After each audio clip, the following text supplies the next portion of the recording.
Hello, bonjour à tous. Il est 13h44. Nous sommes mercredi, donc c'est le jour du Facebook Live sur la performance commerciale. Et aujourd'hui, ça va être performance commerciale et entrepreneuriat, parce que les deux sont intimement liés. Je vais laisser le temps, puisqu'il n'est pas encore 45, à tout le monde de se connecter. Donc, s'il y a déjà quelqu'un, je ne sais pas encore, n'hésitez pas à me faire un petit coucou pour me dire que vous êtes là, que vous m'entendez, même avec le décalage du son et de l'image. Alors, il est 45, ça y est, bon, bah ça y est, je vois que le monde arrive. Je vois les gens connectés, donc faites-moi un coucou, mettez-moi des pouces, des cœurs, j'adore ça. En fait, on se prend au jeu maintenant que j'ai découvert les Facebook Live avec ça. Mais surtout, c'est important, dites-moi si vous m'entendez bien, parce que l'image, c'est bien, mais j'ai beaucoup de choses à vous dire, donc avec le son, c'est mieux. Voilà. Alors, aujourd'hui, comme je vous le disais, performance commerciale, bien sûr, puisque ces Facebook Live sont dédiés à ça, sont dédiés au fait de vendre, puisqu'une entreprise doit être pérenne en vendant ses produits, ses services, ses offres. Donc, n'hésitez pas. Encore une fois, je vois que du monde se connecte. Dites-moi si vous m'entendez parce que je ne vois personne qui me met un pouce, un cœur, quelque chose ou qui me dit oui, c'est bon, le son, c'est nickel. N'hésitez pas également à me dire si vous travaillez en B2B ou en B2C, puisque les démarches peuvent être un petit peu différentes dans le processus de vente. Alors, c'est Mars, bonjour, tout va bien, pardon, je vais y arriver, vidéo et son parfait. J'ai un petit peu de mal à lire, je n'ai pas mis mes lunettes, mais je pense que je vais y passer très vite. Donc, tout le monde m'entend, c'est parfait. Alors, moi, je vais revenir tout d'abord, bien entendu, sur certains points de la semaine dernière. Alors, vous le savez puisque vous nous suivez maintenant, c'est le mois anniversaire de mars. Alors, j'attire votre attention sur le concours qui va être lancé sur les différents réseaux sociaux. On travaille sur les cadeaux pour effectivement répondre au mieux à votre demande, pour vous fournir encore une fois des cadeaux qui vous seront utiles pour développer votre activité. Hein. C'est le but de la manœuvre. Alors, sur la page de Mars, donc au-dessus de cette vidéo, je présume, il y a une publication d'épinglé. C'est un petit sondage. Vous avez le choix entre deux réponses, à savoir si vous préférez un cadeau en présentiel ou un cadeau en virtuel. Donc, n'hésitez pas à vous manifester parce qu'on va essayer de faire plaisir au plus grand nombre, d'avoir des cadeaux qui correspondent le mieux à ce que vous souhaitez. Évidemment, en présentiel, c'est plus simple si on est à proximité. Nous sommes dans l'Eure-et-Loir, dans la région Centre-Val-de-Loire. Nous travaillons également sur la région parisienne où nous allons régulièrement. Nous travaillons également à l'étranger, à Toulouse. Mais là, je ne vous dis pas que vous aurez des cadeaux en présentiel jusqu'à l'étranger. Donc, faites votre choix. Et en ligne, pour certains, c'est plus simple s'ils ne sont pas géographiquement accessibles par Mars. Voilà. Ça, c'est le premier point. Le deuxième point, c'est que le mois d'octobre, c'est effectivement l'anniversaire de Mars, mais pas seulement. C'est l'anniversaire d'une autre entreprise. C'est les 1 an d'un magazine qui s'appelle le Networker Magazine. Donc, je tiens par cette vidéo à leur souhaiter un très, très bel anniversaire. Cassandre Tran, qui est la fondatrice de ce magazine, la créatrice de ce magazine. Je sais qu'elle s'est battue sur tous les fronts, donc je souhaite une longue vie au Networker Magazine. Certains d'entre vous le connaissent peut-être. Alors, le mois anniversaire, c'est super. L'anniversaire de Mars, l'anniversaire du Networker, ça veut dire quoi? Ça veut dire que le propre d'un entrepreneur, c'est toujours d'être force de proposition pour développer son activité. Et je veux revenir aujourd'hui sur, tout d'abord, les points soulevés la semaine dernière par certains d'entre vous. Alors, bien sûr, il y a un sujet qui a fait écho à des jeunes entrepreneurs ou à des entrepreneurs qui n'ont pas beaucoup de moyens pour acheter des outils sur le marché qui peuvent être onéreux en fonction des modules achetés. Et nous avons parlé la semaine dernière des outils de CRM qui sont bon marché ou même gratuits. Vous nous aviez demandé de vous en lister quelques-uns en français, si j'ai bien compris. Donc, Raphaël s'est penché sur la question. Je ne sais pas s'il m'entend, s'il est en ligne. Vous allez avoir sous cette vidéo une sélection d'outils CRM avec un lien sur lequel vous pouvez aller les trouver. Donc, ça y est, je vois effectivement le commentaire, même sans lunettes. Coucou Raphaël, super. Voilà, il vous a mis un lien où vous allez pouvoir trouver différents outils. Alors, effectivement, ce n'est pas une liste exhaustive. Et comme je ne connais pas votre activité à tous, le but de la manœuvre, c'est que vous fassiez vous-même votre choix. Et le choix, c'est du luxe. Donc, n'hésitez pas à aller faire un tour sur cet article qui vous présente plusieurs CRM.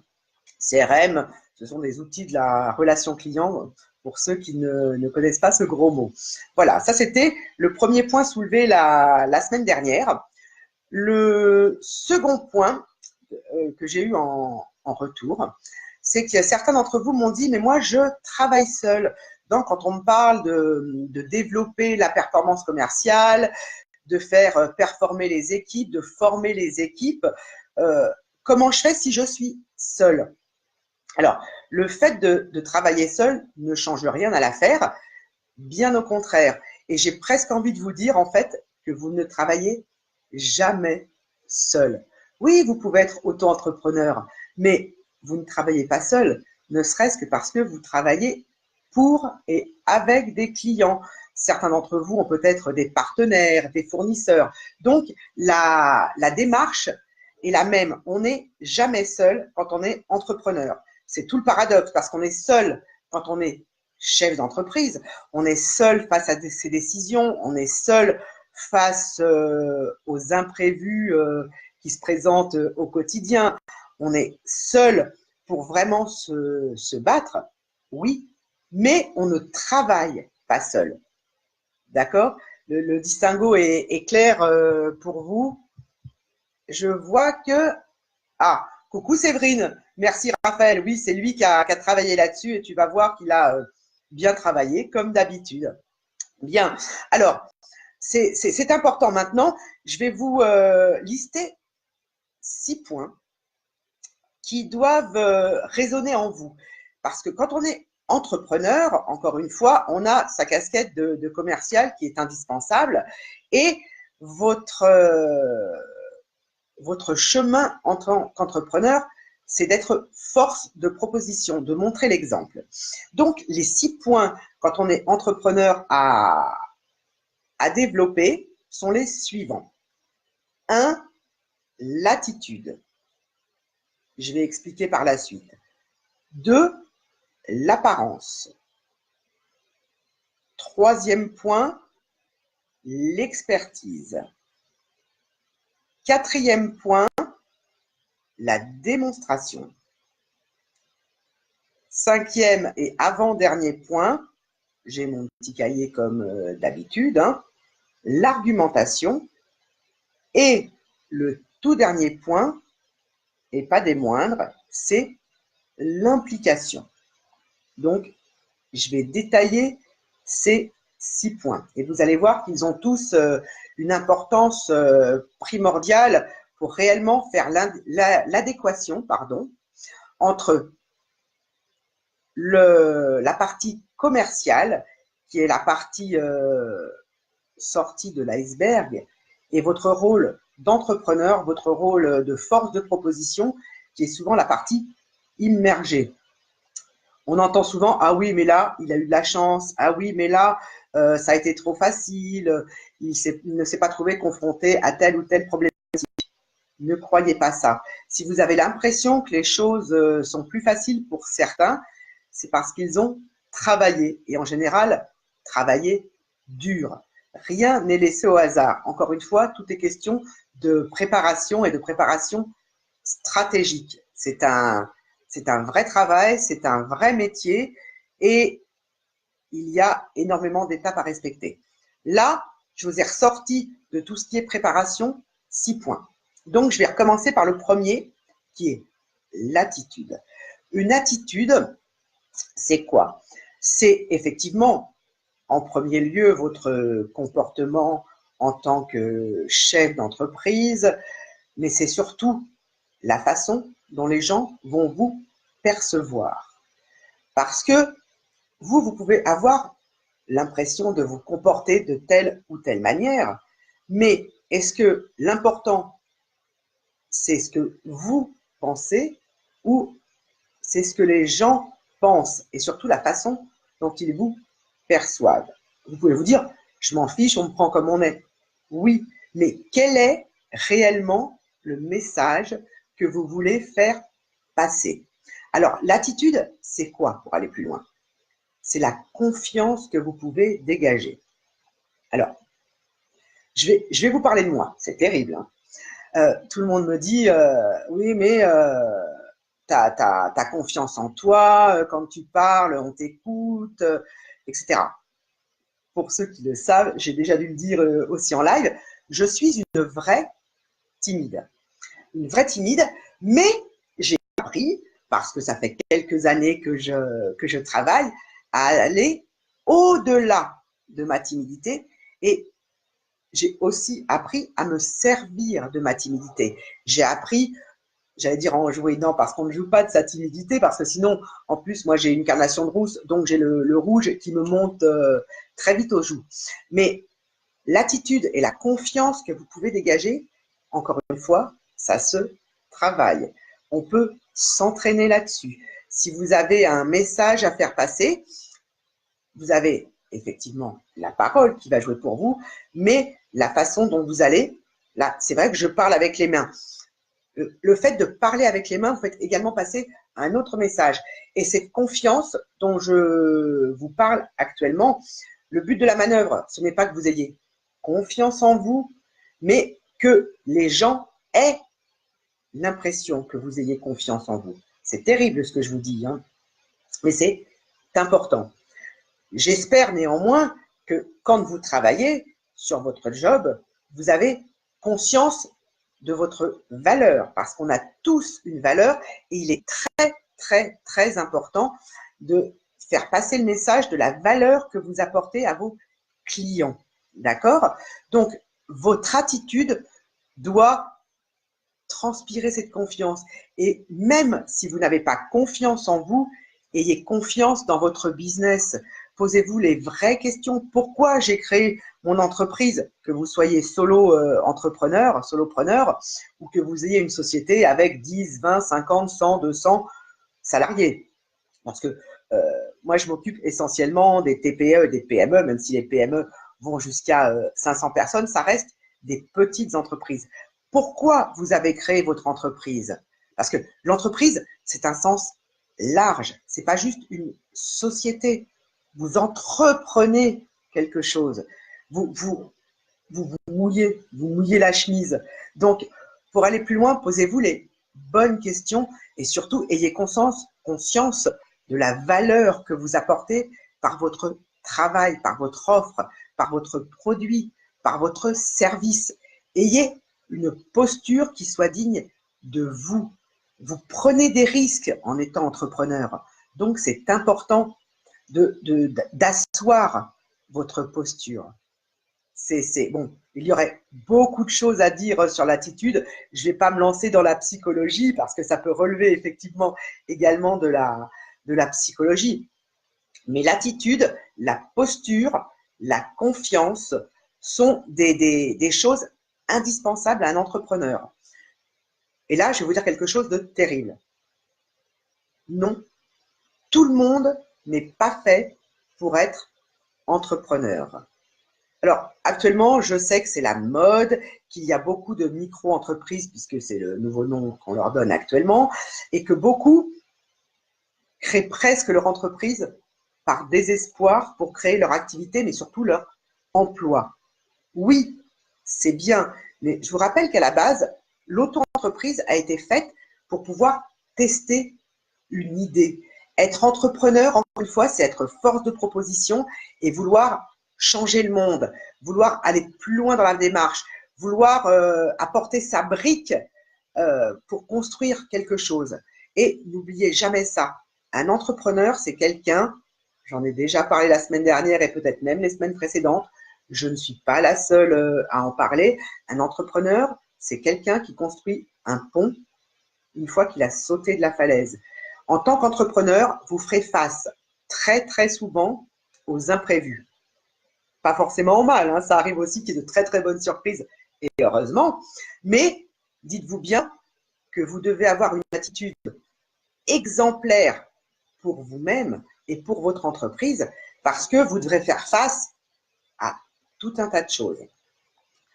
Je ne sais pas si certains d'entre vous connaissent cette petite phrase qui est Positive Mental Attitude equal Other People Money. PMA equal OPM. En français, ça donne quoi pour ceux qui ne parlent pas l'anglais? Surtout avec mon accent, c'est terrible. C'est-à-dire que Positive Mental Attitude, l'attitude mentale positive, égale OPM, Other People Money, l'argent des autres. Et quand on est entrepreneur, d'avoir une attitude mentale positive, ça vous amène l'argent des autres, ce qui veut dire que vous faites vivre votre entreprise et vous vendez.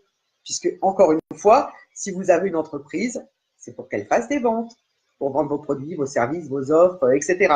Une entreprise qui ne vend pas meurt. Oui, non, je sais, c'est pas drôle. Même si c'est le mois prochain, le jour des morts, Halloween, etc. Non, non. Une entreprise est faite pour vendre. Sinon, vous créez une association, vous vous faites plaisir, vous avez un passe-temps, etc. Mais si vous êtes entrepreneur, c'est pour, j'allais presque dire, marquer le monde, pour mettre votre patte, en fait, pour faire avancer les choses et à plus forte raison pour faire avancer votre entreprise.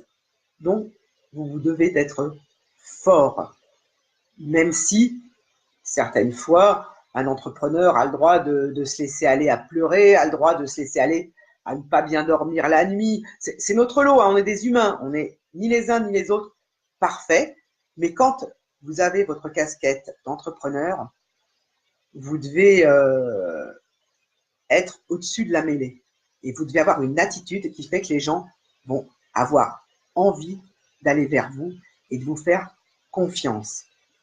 En même temps, si vous ne croyez pas en votre business, comment voulez-vous que les autres y croient? Si ce n'est pas vous qui portez votre entreprise, ça ne sera personne d'autre. Vous ne pourrez jamais demander à vos salariés la même implication. Il faut que les choses soient très très claires à ce niveau-là. D'accord? Ça, c'était le premier point. On pourrait en débattre très longtemps puisque je sais que la semaine dernière, après j'ai des remontées tout au long de la semaine sur certains points, mais on parle de mindset. C'est un mot à la mode en ce moment, le mindset. Moi, j'aime bien parler d'attitude parce que aujourd'hui, on parle de mindset. Il y a 30 ans, parce que ça fait 30 ans que je travaille, on ne parlait pas de mindset, mais c'est l'attitude. C'est la perception que vous allez donner aux autres. D'accord?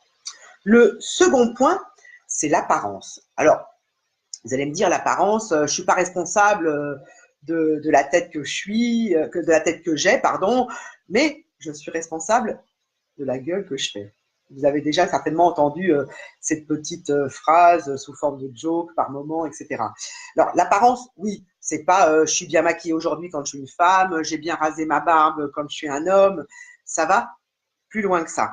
L'apparence physique, parce que c'est la première chose que les gens voient de vous avant même que vous n'ouvriez la bouche, c'est le miroir, l'image que vous renvoyez. Vous avez vu, c'est le déroulé logique par rapport à l'attitude. C'est une suite logique. Mais l'apparence, c'est quoi? c'est aussi le miroir de l'autre, de votre interlocuteur, de votre cible, de votre client idéal. Comment voulez-vous qu'il vous perçoive et comment voulez-vous discuter avec lui s'il ne vous voit pas? Alors, oui, certains travaillent uniquement en ligne, mais pourquoi croyez-vous qu'on voit souvent leurs photos sur leur site, leurs photos sur les réseaux sociaux? Pourquoi on a créé ce qu'on appelle des profils? Vous avez vu, là, je peux mettre profil. Hein. Pourquoi est-ce qu'on appelle, on a créé ce qu'on appelle des profils sur les réseaux sociaux? Que ce soit LinkedIn, des réseaux sociaux professionnels, Facebook, où vous avez une différence fondamentale entre un profil personnel et une page professionnelle. Parce qu'encore une fois, vos interlocuteurs, vos prospects et vos clients aiment créer une relation de confiance, aiment la personnalisation. Ils ont besoin de savoir à qui ils ont affaire. Donc, votre apparence est effectivement le sourire que vous pouvez accrocher sur votre face quand vous dites bonjour à quelqu'un. Votre apparence, c'est effectivement votre CV qui apparaît en ligne, notamment sur LinkedIn ou Viadeo. Votre apparence, ça peut être le code couleur que vous avez choisi pour votre logo. Votre apparence, ça peut être l'image que renvoie votre site vitrine. Pourquoi on parle de vitrine? Tout simplement parce que c'est ce qu'on voit. Votre apparence, c'est ce qu'on voit de vous, c'est l'image que vous renvoyez, c'est ce que vous dégagez. Pas forcément physiquement, de brut de fonderie, mais le sourire que vous accrochez au téléphone s'entend. Ça fait partie de votre apparence, même si elle n'est pas physique. D'accord? Donc, vous devez mettre de votre côté toutes les chances pour, encore une fois, performer commercialement. Parce que, encore une fois, moi, ça va plus loin que la simple apparence physique. J'ai eu beaucoup de collaborateurs que j'ai envoyés chez des clients. Quand on travaille en face à face, on se déplace, on a tous l'image du VRP qui se promène en costume cravate. Pourquoi il se met en costume cravate? Pas forcément parce que ce monsieur adore être coincé dans une cravate qui lui serre le cou, etc. Mais ça lui permet de ne pas laisser libre cours à une réflexion, à ne pas laisser, comment je pourrais vous expliquer ça simplement? Ne pas tendre le bâton pour se faire battre, c'est important. Si vous arrivez en costume cravate pour un homme ou un tailleur pour une femme dans une entreprise bancaire, par exemple, ça vous permet de vous fondre dans la masse, de trouver les premiers points communs avec votre interlocuteur. Ça, c'est important de trouver les points communs. Quand vous travaillez avec des personnes qui sont en bleu de travail, j'ai presque envie de vous dire, si vous devez aller sur un chantier, vous arrivez habillé normalement presque en civil, vous n'avez pas l'uniforme, mais derrière, vous allez revêtir un casque de chantier si ça fait partie des conditions de sécurité obligatoires sur le chantier. Vous allez mettre une combinaison pour protéger vos vêtements. Donc, l'apparence physique, ça relève de beaucoup, beaucoup de choses à ce niveau-là et ça vous permet de trouver les premiers points communs avec votre interlocuteur. Je ne vous dis pas de ressembler à Sapin de Noël hein, quand vous vous déplacez en clientèle, ce n'est pas le but de la manœuvre. Mais trouver des points d'intérêt communs, c'est important. Soyez l'alter ego de votre cible idéale, qu'elle se reconnaisse en vous. Pourquoi je vais acheter dans telle ou telle boulangerie? Pas parce que je suis habillée comme le boulanger, mais encore une fois, ça passe par l'apparence physique. On en avait déjà parlé lors d'un live. Le sourire de la boulangère, la décoration sur le petit gâteau, etc. Donc, l'apparence physique fait partie intégrante des points à mettre en exergue quand on est entrepreneur à plus forte raison. Vous êtes encore et toujours le premier ambassadeur de votre entreprise.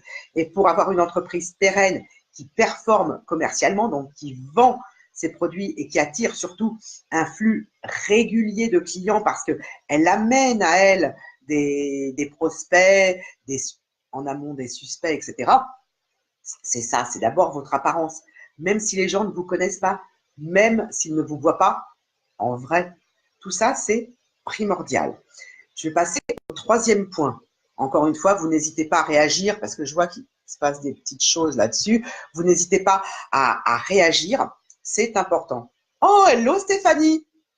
Parce que certains d'entre vous, quand vous vous connectez, je vois qui se connectent et d'autres, je vois mon compteur défiler, mais je ne sais pas qui est là. Donc, ça me fait plaisir. Coucou. Parce qu'il y en a certains que je connais réellement. Voilà. Donc, en plus, Stéphanie, toi qui as un commerce, tu sais ô combien l'apparence physique est importante et ton petit uniforme, ça fait pro et tu le portes très bien en plus. Bref, je vais arrêter les compliments, même si vous savez que je le pense sincèrement, sinon je ne le dirai pas puisque, encore une fois, je suis brute de fonderie, j'appelle un chat un chien, même si la mode actuellement, ça serait de l'appeler, non, j'appelle un chat et non pas un chat un chien. Même si la mode actuellement, c'est un peu plus de langue de bois. On peut tout dire, encore une fois, mais il y a le fond et la forme. Et le but de la manœuvre, quand on est entrepreneur, c'est pas forcément d'être aimé par tout le monde, mais c'est d'être soi. Je passe à mon troisième point, sinon je peux vous parler de chacun des points précédents pendant 3 heures et c'est pas le but de la manœuvre parce qu'une demi-heure, ça passe très très vite. Le troisième point que je vous ai présenté, c'est l'expertise commerciale. Enfin, l'expertise commerciale, mais l'expertise commerciale de quoi? De votre marché. Pour être un bon commercial, et vous remarquerez que je ne dis pas un bon vendeur, ce qu'il faut placer avant toute chose, c'est le conseil. Et c'est là où le terme d'expertise revêt tout son sens. Pour, encore une fois, faire mouche, attirer à vous des prospects qui deviendront vos clients idéaux, vous devez être expert dans votre domaine et par là même être de bons conseils. Ça ne veut pas dire que quand vous allez discuter à chaque fois avec quelqu'un, vous allez lui dire moi je suis un pro, je suis un expert, etc. C'est pas ça. Mais quand vous rencontrez les gens, vous pouvez les conseiller gratuitement. C'est terrible ce que je vous dis. Vous n'avez pas forcément besoin de vendre à la première rencontre. Et je vais même vous dire le contraire. La première fois que vous croisez quelqu'un, que vous rencontrez quelqu'un, la première fois que quelqu'un vient sur votre site, si vous travaillez en ligne, la première fois que quelqu'un fait appel à vous, c'est souvent juste pour faire connaissance. Le but de la manœuvre n'étant pas de dire que votre produit est le meilleur, que votre offre est la meilleure, que vous avez le produit le plus novateur sur le marché, etc., etc. C'est simplement de montrer que vous savez de quoi vous parlez. Quand vous allez, par exemple, dans un restaurant, ce que vous attendez du restaurateur, c'est qu'il sache faire la cuisine. Alors effectivement, la décoration est importante. Ça rejoint mon point précédent, c'est l'apparence. Mais vous attendez une réelle expertise. Vous n'allez pas retourner dans un restaurant si ce que vous avez mangé n'était pas bon ou si vous avez été malade. C'est encore pire. Donc, vous attendez une expertise sur un domaine particulier. Quand on va chez le boulanger, c'est parce que son pain est bon. Quand on fait appel à une société de conseil, c'est parce que les conseils fonctionnent, ont fait leurs preuves et ça vous permet de mettre en place la bonne stratégie, les bonnes formations, les bonnes pratiques, de mettre en place les bons outils, etc. Donc, vous devez être un expert de votre marché et apporter encore une fois des conseils de valeur. Vous pouvez les apporter en direct, vous pouvez les apporter via les réseaux sociaux, vous pouvez les apporter sur votre site. C'est pour ça qu'on conseille très souvent d'avoir un blog d'entreprise. Pensez-y, quand on veut créer une communauté, quand on veut faire venir à soi des nouveaux prospects régulièrement, ce qu'il faut, c'est effectivement un site bien référencé, mais ce site doit vivre. Même quand c'est un site vitrine, on n'achète pas en direct dessus, il faut qu'il y ait de la vie, de l'interaction. Donc, c'est important que vous vous positionnez en expert de votre activité. J'adore les définitions par l'absurde et je vais vous raconter une petite anecdote qui m'est arrivée assez récemment. Je discutais avec un monsieur qui veut devenir auto-entrepreneur. Donc là, il est dans la phase de décision. Et comme je lui ai dit, tout le monde n'est pas fait pour être entrepreneur parce qu'il ne faut jamais oublier que dans auto-entrepreneur, il y a le terme d'entrepreneur. Et il faut savoir se battre, encore une fois, sur tous les fonds. Donc, c'est un électricien qui se dit, là, je suis encore salarié, mais j'ai envie de devenir auto-entrepreneur et ce que je veux, c'est avoir tout le temps des clients. Je ne veux pas faire face à une baisse de clientèle, à une baisse de chiffre d'affaires. D'une part, tant qu'il ne se sera pas lancé, il n'en sera rien.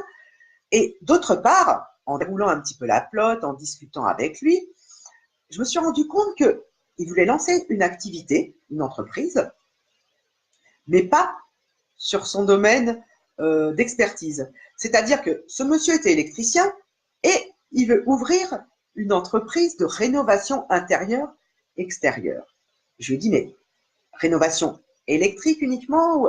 Il me dit, non, non, mais même sans faire d'électricité, je veux rénover l'intérieur, faire de la peinture, c'est à la mode, le homestaging, etc. Et là, moi, j'ai un petit souci. Oui, on vous dit souvent, lancez-vous, vous allez apprendre au fur et à mesure. Oui, mais si vous voulez sortir du lot et vendre, qui plus est, vendre rapidement et fidéliser vos clients, parce que c'est toujours aussi important, il ne faut pas l'oublier, vendez quelque chose que vous maîtrisez. Vendez votre savoir-faire, vendez votre plus-value, vendez votre différence. Ne vendez pas quelque chose que vous allez peut-être réussir à faire une fois, deux fois, mais est-ce que ça sera vraiment bien fait? Vos clients ont le droit au meilleur. Donc, faites en sorte d'avoir justement une vraie expertise sur votre domaine.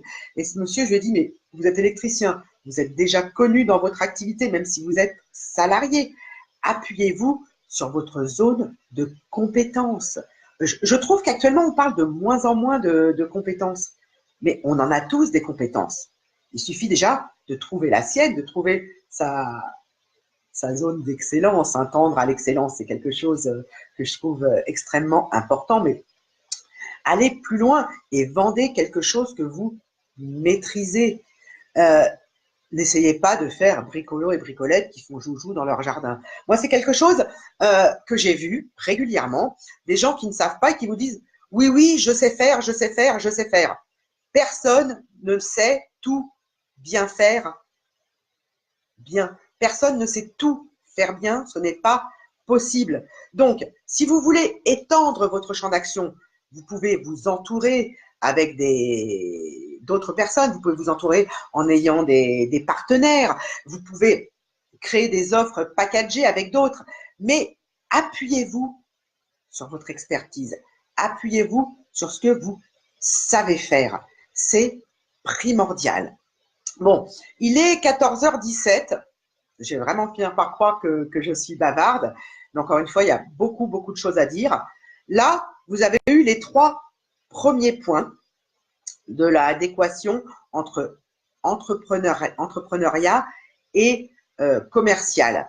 La semaine prochaine, rendez-vous même heure, même endroit, de bonne humeur toujours. Je vous donnerai les 3 points suivants. Je commencerai encore une fois par répondre à vos questions, parce qu'elles arrivent en fait au gré du vent, parce que le mercredi, je sais, pour beaucoup, c'est également le jour des enfants. Moi aussi, j'ai des enfants, mais j'ai des journées de travail qui sont dédiées à mon travail et vous pourrez toujours voir le replay de cette vidéo. Donc, n'hésitez pas à poster vos commentaires directement sous la vidéo. Ça me permet d'aller chercher à chaque fois d'éviter de chercher de tous les côtés sur le site ou là-dessous ou par mail les questions. Et surtout, encore une fois, ça permet de répondre au plus grand nombre parce que derrière, moi, je suis obligée de compiler pour voir celles qui reviennent le plus souvent. N'hésitez pas également parce que je sais qu'il y a 2 points sur le groupe Catalyseur de réussite dont on me parle encore et toujours, c'est la prospection. Donc, si vous voulez, à l'occasion, un live plus spécifiquement dédié à la prospection, n'hésitez pas à me le dire. Si vous voulez rejoindre le groupe Catalyseur de réussite, vous êtes les bienvenus à 3 conditions. La première, c'est de répondre à une question. La deuxième, c'est de répondre à la deuxième question. Et la troisième, c'est de répondre à la troisième question. Je passe mon temps en ce moment à refuser des demandes parce qu'à chaque fois, on vient me dire est-ce que celle-ci, on l'accepte? Ce n'est pas parce que je connais les gens que je vais accepter leurs demandes s'il n'y a pas de réponse aux questions. Pour moi, l'équité et la justice sont des choses également primordiales parce que je dis toujours qu'il faut travailler avec respect et communication. Ah bah, je respecte les autres et pour être respecté, il faut être respectable. Donc, avec moi, tout le monde est logé à la même enseigne, hein. J'ai l'habitude d'avoir le même discours avec tout un chacun. Donc, nous vous accueillerons avec plaisir dans le catalyseur de réussite si et seulement si vous répondez aux 3 petites questions. Ce n'est pas du flicage, c'est juste, parce que c'est toujours plus sympa de savoir à qui on s'adresse, hein. Vous savez presque tout de nous, de notre activité. Donc, dites-nous qui vous êtes, dites-nous ce dont vous avez besoin, dites-nous s'il y a des sujets que vous voulez voir abordés plus précisément. Et maintenant, il est temps que je vous laisse parce que la demi-heure est passée très très vite. Je vous dis à la semaine prochaine et faites de bonnes affaires d'ici là. À très vite, au revoir.